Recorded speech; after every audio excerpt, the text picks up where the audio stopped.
Actually, this gentleman is so loving, so caring. I am supporting our talents, supporting. Actually, no one to follow. If you get this, you can as well. The big one, Slim Daddy. Hey, Rigalo. in Nigeria we call him Uncle Mane. Uncle Mane. Omusajja asende ekintu. Mbadenzen atende Brian's wali naye kako kalabye. Oh my God. Brian's, no, you know he has his fashion show this December. Yeah. Oh my God. Naye Donna sazena kawala mbade ndoza azekunda babannange. Oye, bati bayagala bachotala. Saina visa. Soka ulirize sheila ulira. Tubadde tuli awo. Nga tugamba nti don't nasa. Ayingira ne Abrams. Oshegedde. Ne wajirako omulala fresh bossa. Ne kujirako omulala fresh fuzi. Omanya asembeyo oli omulasta. Okay, ladies and gentlemen, right about now, before we call upon the host herself, let's get a clap for the Don, the young Don, the Slim Daddy. And he's a good papa. Good papa, he's a good papa. Yeah.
Thank you so much. Thank you. Thank you so much.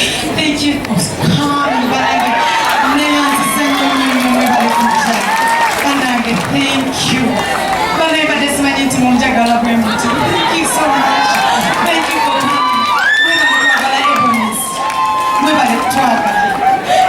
I'm so honored. Thank you for coming. Abraham, thank you for bringing me to Nasa.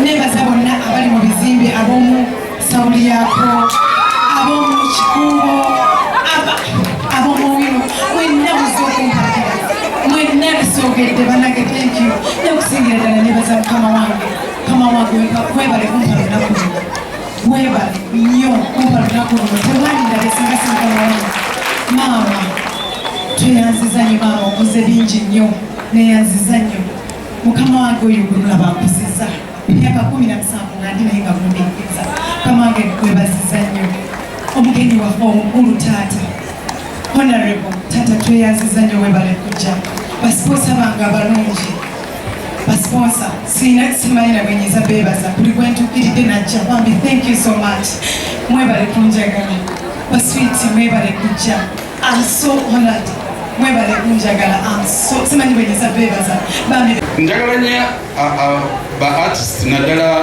abazinyi ojja kusanga omuzinyi omulala ng'amanyi nankasa ng'omulala awabula buwaguzi nasa bwazze wano alina ng'ejjakwebazizaamu naye nze nga politician seebaza bwetyo nze njaga nti Vike ddoboozi lye ndyagala nnyo lyetaagamu amagi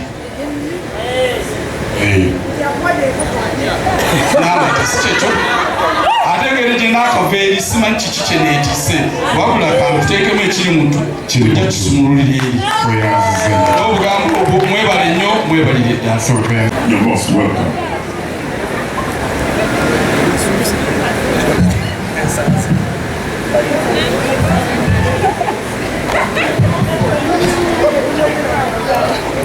nga bulijjo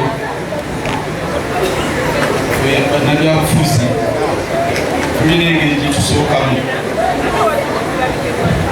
nja kusaba omu ku babodyguards bange abiriko kyabagamba.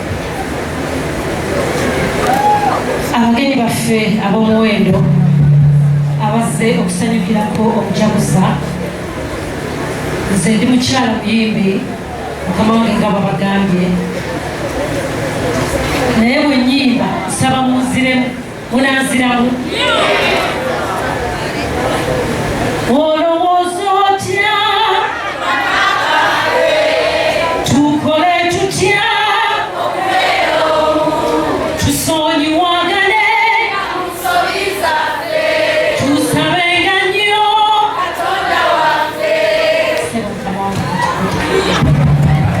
mwebale nnyo Tweyaziza. Singa ffenna tubeera ne babodyguards abakikola ng'ekyo sikyali bali kikigo nnyo so Mukama waffe genda maaso. kawungeezi ka leero ndi musanyufu nnyo. Vike Nakabuye Wenge Mwanyinaze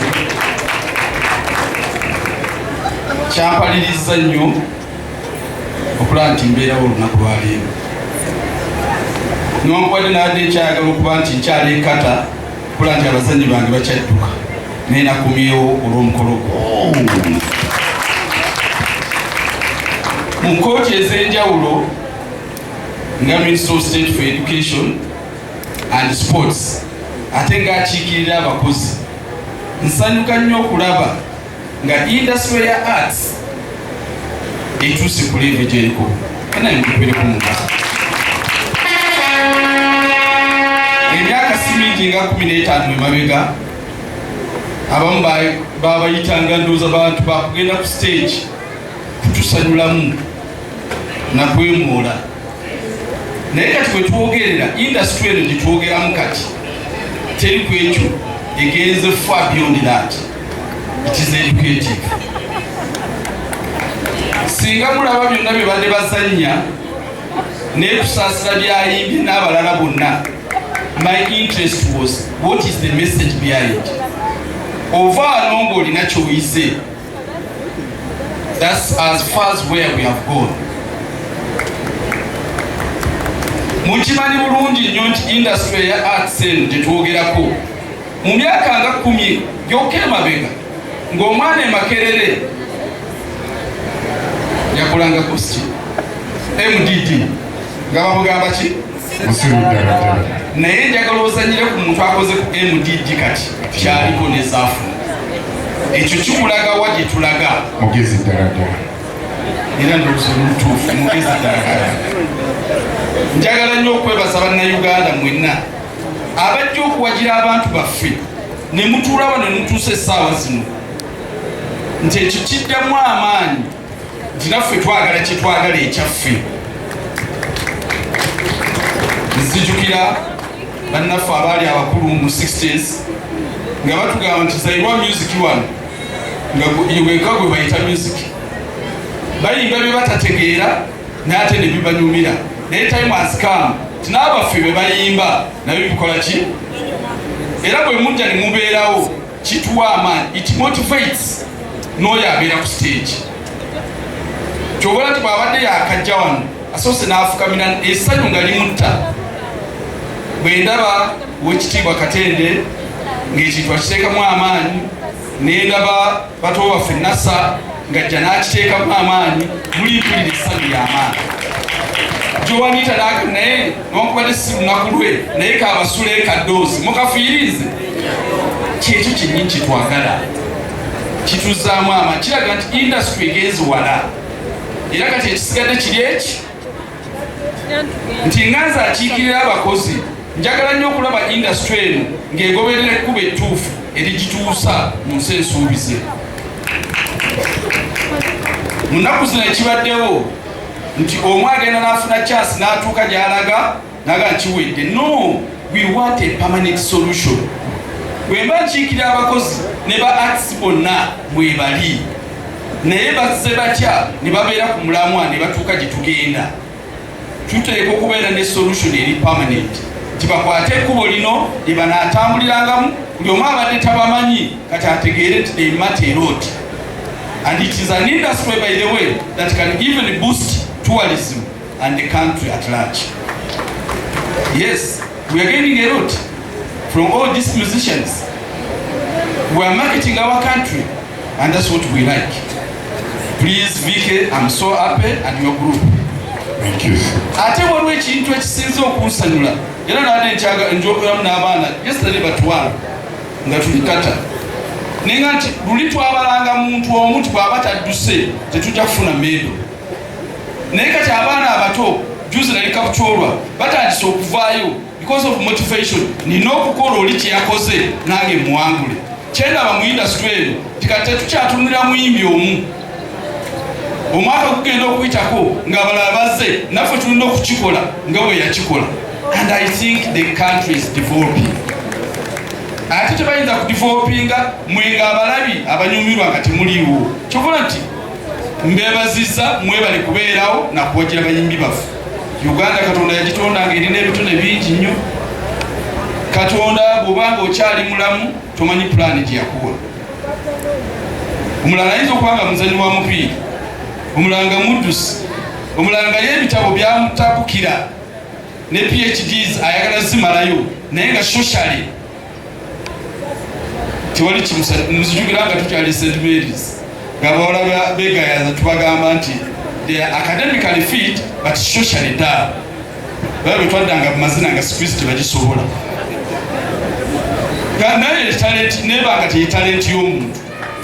Naye bw'olaba nga omuntu afuddeyo bw'ati tulina okwesunako ne tusabira eggwanga lyaffe okuba lyeyongera okubeera ery'emirembe n'okubanga abantu baffe abaana bavaayo. Kyobola nti tuvaayo ne tuwagira abantu nga bano mwenna buli omu kyateeseemu se contribution to their development. Njagala okwebaza nnyo Ebonies.